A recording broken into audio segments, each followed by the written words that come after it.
ಯಾದಗಿರಿ ಜಿಲ್ಲೆಯಲ್ಲಿ ಭೀಕರ ರಸ್ತೆ ದುರಂತ. 6 ಮಂದಿ ಸಜೀವ ದಹನಗೊಂಡು ಮೃತಪಟ್ಟ ದಾರುಣ ಘಟನೆ ನಡೆದಿದೆ. ಕಾರು ಮತ್ತು ಖಾಸಗಿ ಎಸಿ ಬಸ್ ನಡುವೆ ಸಂಭವಿಸಿದ ಮುಖಾಮುಖಿ ಢಿಕ್ಕಿಯಿಂದ ಈ ದುರಂತ ಉಂಟಾಗಿದೆ.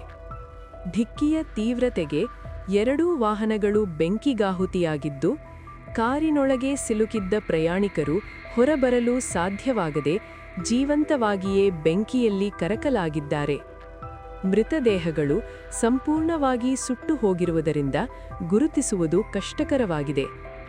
ಪ್ರಾಥಮಿಕ ಮಾಹಿತಿಯ ಪ್ರಕಾರ ಬೆಂಗಳೂರಿನಿಂದ ಕಲಬುರಗಿಯತ್ತ ತೆರಳುತ್ತಿದ್ದ ಖಾಸಗಿ ಬಸ್ ಹಾಗೂ ಯಾದಗಿರಿಯಿಂದ ರಾಯಚೂರಿನ ಲಿಂಗಸೂಗೂರು ಕಡೆಗೆ ಸಾಗುತ್ತಿದ್ದ ಕಾರಿನ ನಡುವೆ ಈ ಅಪಘಾತ ನಡೆದಿದೆ.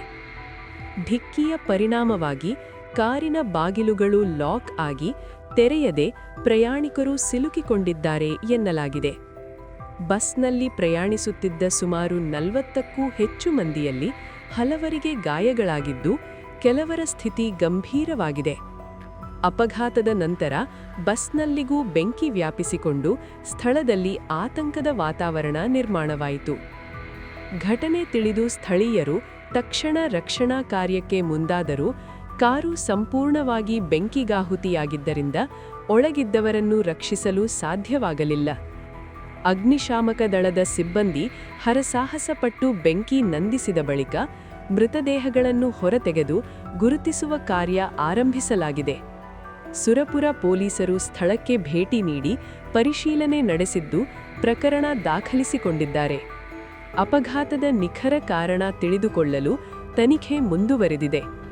ಗಾಯಾಳುಗಳನ್ನು ಸಮೀಪದ ಆಸ್ಪತ್ರೆಗೆ ದಾಖಲಿಸಲಾಗಿದ್ದು, ಕೆಲವರ ಸ್ಥಿತಿ ಚಿಂತಾಜನಕವಾಗಿದೆ. ಈ ಘಟನೆ ರಾಜ್ಯದಲ್ಲಿ ರಸ್ತೆ ಸುರಕ್ಷತೆ ಕುರಿತು ಮತ್ತೆ ಗಂಭೀರ ಪ್ರಶ್ನೆಗಳನ್ನು ಎಬ್ಬಿಸಿದೆ.